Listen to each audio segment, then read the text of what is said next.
नमस्कार विद्यार्थियों, वंदे वाणी हिंदी साहित्य चैनल में आप सभी का स्वागत है।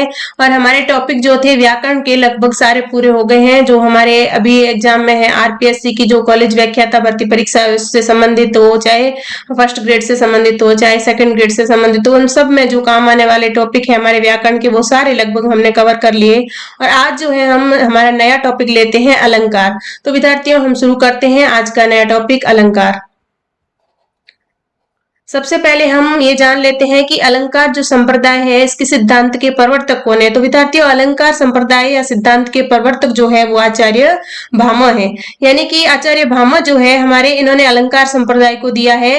और आचार्य भामा ने एक परिभाषा दी है अलंकारों की कि न कांतम निर्भूषम विभाति वनिता मुखम। यानी कि जिस प्रकार बिना आभूषण के स्त्री के मुख पर सौंदर्य नहीं आ सकता, उसी प्रकार अलंकार के बिना काव्य में भी सौंदर्य नहीं आ सकता। एक बार इसको पुनः पढ़ते हैं विद्यार्थियों की आचार्य भामा ने परिभाषा दी है कि न कांतम निर्भूषणम विभाति वनिता मुखम, अर्थात बिना आभूषण के स्त्री के मुख पर सौंदर्य नहीं आ सकता, उसी प्रकार अलंकार के बिना काव्य में भी सौंदर्य नहीं आ सकता। अब विद्यार्थियों हम पढ़ लेते हैं कि अलंकार शब्द है क्या, अलंकार का अर्थ क्या है।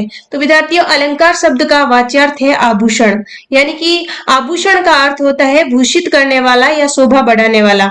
अलंकार शब्द जो है आभूषण से हमने उसका अर्थ लिया है, उसका अर्थ होता है भूषित करने वाला, सुशोभित करने वाला या शोभा बढ़ाने वाला। सामान्य बोलचाल की भाषा में आभूषण को गहना कहा जाता है। यानी गहने पहनने पर जिस प्रकार मनुष्य के शरीर की शोभा बढ़ती है, उसी प्रकार काव्य में अलंकारों से जो है काव्य की शोभा बढ़ती है। इसको हम ऐसे समझते हैं कि जिस प्रकार गहने पहनने से मतलब स्त्री भले ही सुंदर ना हो, लेकिन या स्त्री या पुरुष दोनों में से कोई भी आभूषण जब धारण करते हैं तो उनकी जो है आभा में क्या है कि सुंदरता जो है ज्यादा ही झलकती है।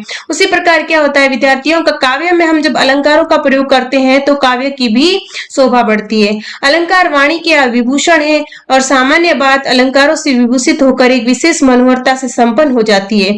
वाणी के विभूषण का मतलब ये है कि जब हम कविता पाठ करते हैं, जब हम कविता वाचन करते हैं, तो हम हमारी जो वाणी होती है वो अलंकारों के कारण इतनी विभूषित हो जाती है कि सुनने वाला जो श्रोता होता है वो चाहता है कि हम बार बार उसको ये कविता पाठ सुनाएं।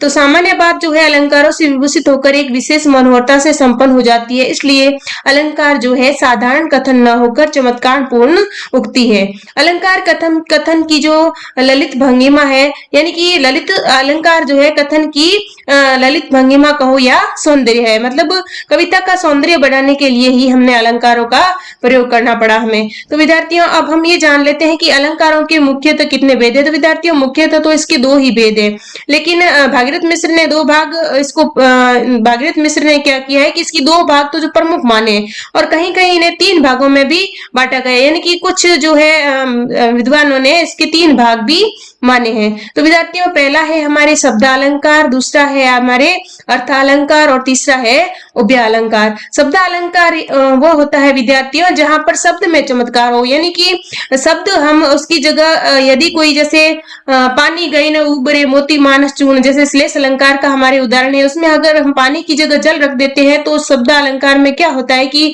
उसका शब्द का जो चमत्कार होता है वो समाप्त हो जाता है।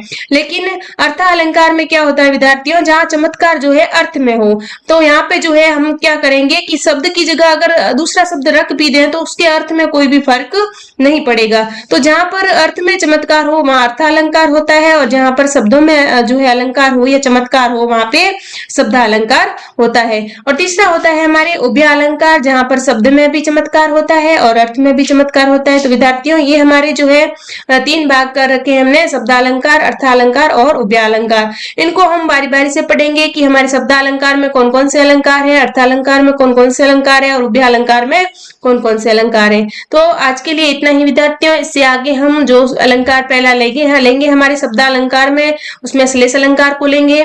आज के लिए इतना ही, धन्यवाद।